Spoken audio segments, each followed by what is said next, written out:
Olá! Chegamos finalmente na aula, começaremos a fazer os exercícios. Essa primeira sessão eu vou tratar da parte de listas/vetores. Eu vou fazer uma pequena introdução, vamos fazer a análise dos métodos principais da classe lista e eu vou falar como nós resolveremos os exercícios. A lista é uma estrutura de dados com elementos contíguos, ou seja, um após o outro, que você consegue acessar através de índices. A lista de Python é dinâmica, significa que você pode inserir e remover elementos. Funciona muito bem como pilha, a gente vai ver por que na parte de análise. Não funciona tão bem como fila. Em Python não existe, pelo menos até onde eu sei, um cara parecido com o vetor de outras linguagens, em que você define o tamanho do vetor a priori e não pode alterar, ou seja, inserir ou remover elementos desse vetor. Quem seria de certa forma parecido seria a classe tupla, que parece muito com a lista, com a diferença que você não pode adicionar ou remover elementos. Esse comportamento é igual ao do vetor. O que é diferente é que você não pode alterar os elementos de uma tupla. Então a tupla é uma lista imutável, por isso que é mais ou menos semelhante.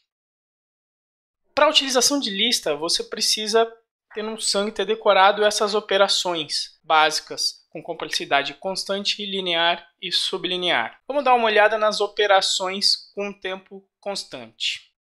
Primeiro, vamos criar aqui uma lista com os números de 0 a 10. Então temos aqui esse tipo de lista.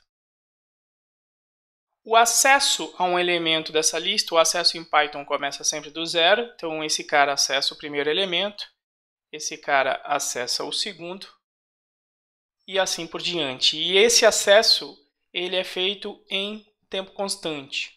Uma coisa bacana é que em Python você pode acessar elementos com índice negativo, onde 1 quer dizer o último elemento, o -2 quer dizer o penúltimo e assim por diante. Você pode alterar qualquer elemento também em tempo constante. Então, se eu quero alterar o último elemento para o valor 11, basta eu fazer essa atribuição. Outra operação que possui tempo constante é que você pode adicionar elementos em uma lista através do método append.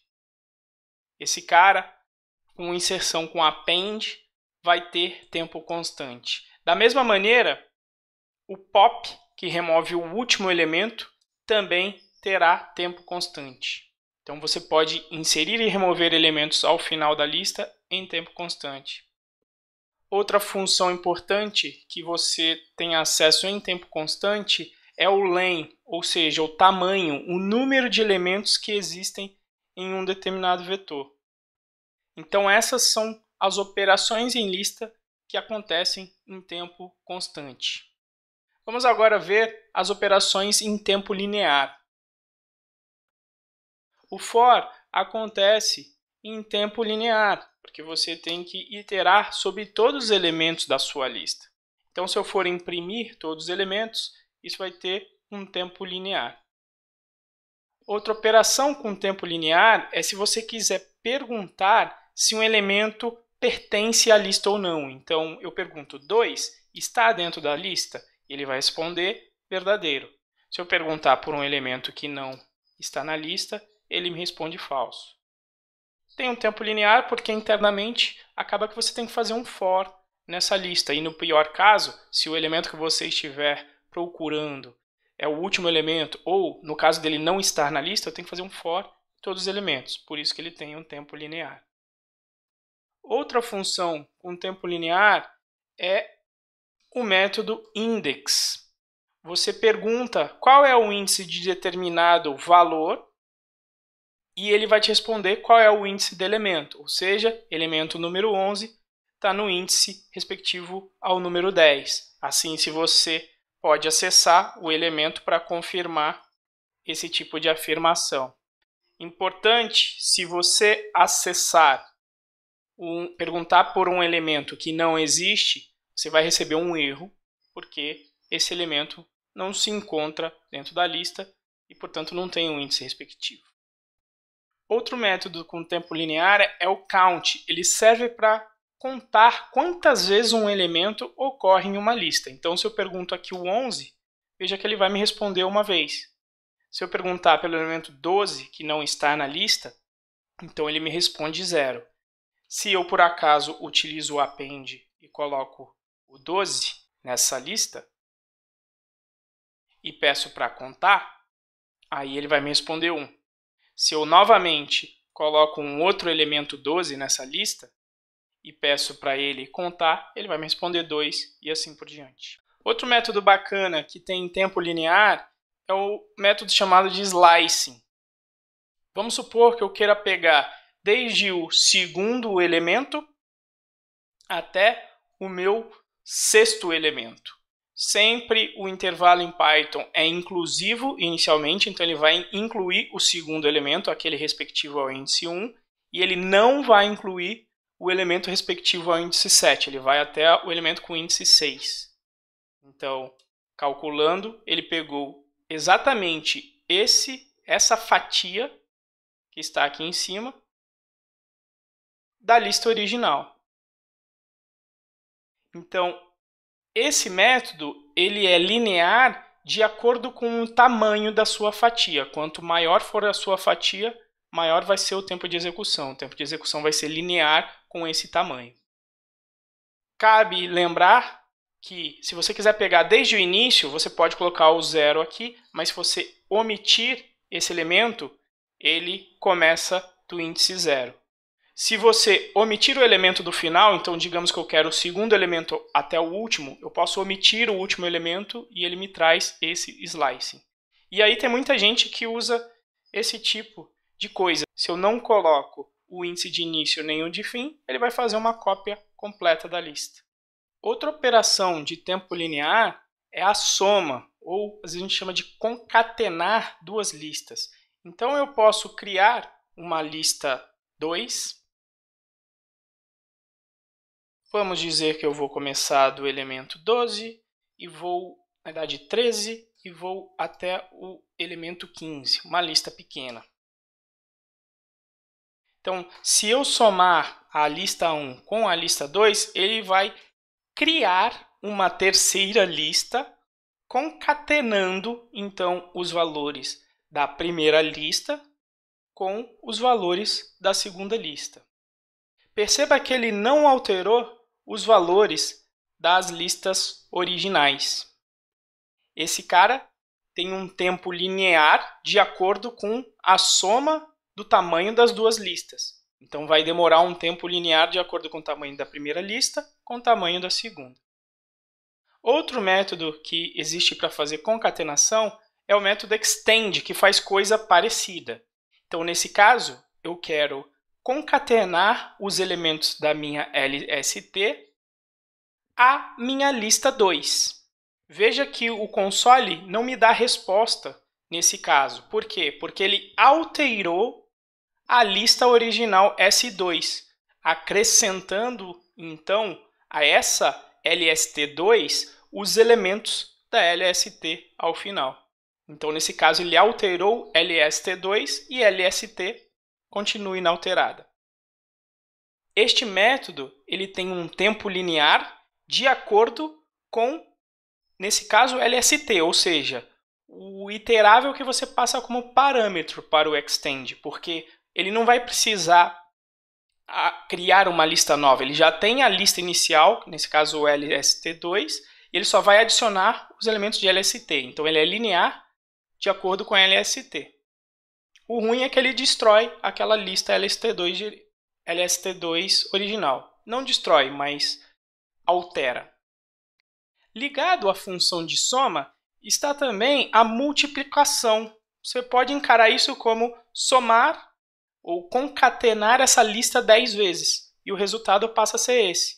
Concatenando a lista com um elemento 0 10 vezes, você vai ter uma lista final com 10 elementos igual a 0.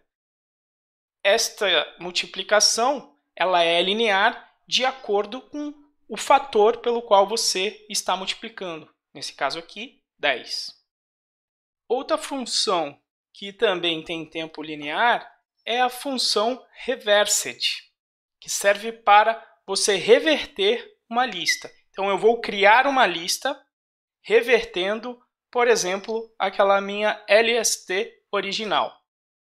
Esta função reversed, ela não está revertendo LST. Ela está criando uma lista nova com os valores de LST na forma reversa.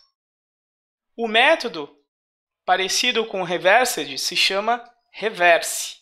Nesse caso aqui, veja que o console não me dá resposta porque ele alterou a lista original, revertendo os seus elementos, colocando os seus elementos na ordem inversa.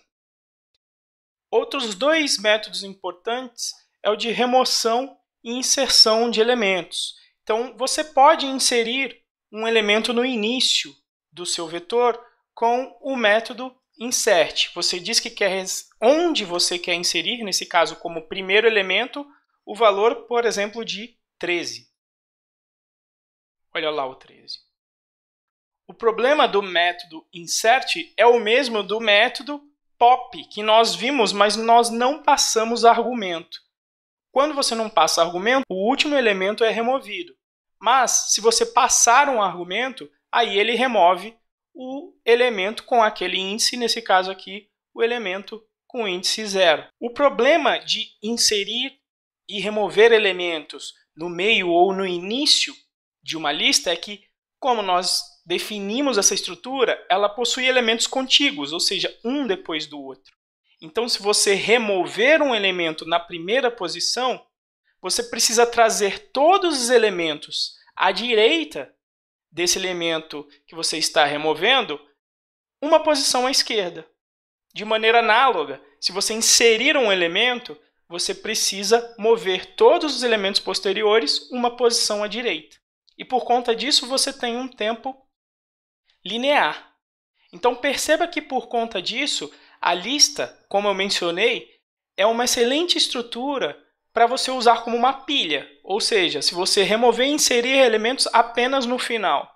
Se você tiver que inserir elementos no início ou no meio, isso não vai ser muito bom porque vai ter um tempo linear. Ou seja, não serviria para uma fila onde você costuma retirar elementos do início. Nós veremos estrutura de dados ideais para você fazer esse tipo de coisa. Uma função que também tem tempo linear, apesar de não ser tão comum de você usar em resolução de questões, é o método shuffle, mas é legal quando você quer embaralhar uma lista. Então, a função shuffle, o que ela faz? Pego uma lista e embaralho, e isso também tem tempo linear. Perceba aqui a lista embaralhada. Existem outros dois métodos que não pertencem à classe lista, mas de certa forma estão conectados. Esses métodos servem para você transformar strings em lista e vice-versa. O primeiro deles é o método split. Ele serve para você, a partir de uma string, obter uma lista. Quando você não passa nenhum parâmetro, ele considera que o caractere que está separando os chamados tokens dessa lista é o espaço. E existe também um método reverso na classe string, que é, a partir de uma lista, cria uma string. Por exemplo, se eu quiser voltar essa lista para string, mas em vez de utilizar o espaço, utilizaremos a vírgula para juntar essas palavras. E o nome do método é justamente join. Então eu pego o valor daquela lista inicial e transformo de volta para essa string. Se eu quisesse separar novamente esses valores, como o separador agora é a vírgula, eu teria que colocar a vírgula como parâmetro aqui do split para obter novamente a lista. Em geral, tudo que serve para lista acaba servindo também para string. A string também é uma sequência. A diferença é que string é imutável, então os métodos de inserção e remoção de elementos não vão existir. Por fim, fica faltando os métodos sublineares, que são os algoritmos clássicos de ordenação. Então, nós temos a lista que eu embaralhei você pode chamar a função sorted para ordenar essa lista. Quando você usa a função, a lista original não é afetada. Ele fez uma cópia da lista original, ordenando os seus valores de forma crescente. Se você quiser não gastar esta memória e ordenar os próprios elementos da lista, você pode utilizar o método sort. Tanto a função sorted quanto o método sort permitem a você definir um parâmetro reverse que, se você disser que é verdadeiro, ele vai ordenar a lista de maneira decrescente. Por padrão, ele ordena de forma crescente. Assim, a gente termina essa parte de operações básicas com lista que a gente vai utilizar em toda a análise na nossa resolução de exercícios. Falando em exercícios, como eu vou resolver aqui com você as questões?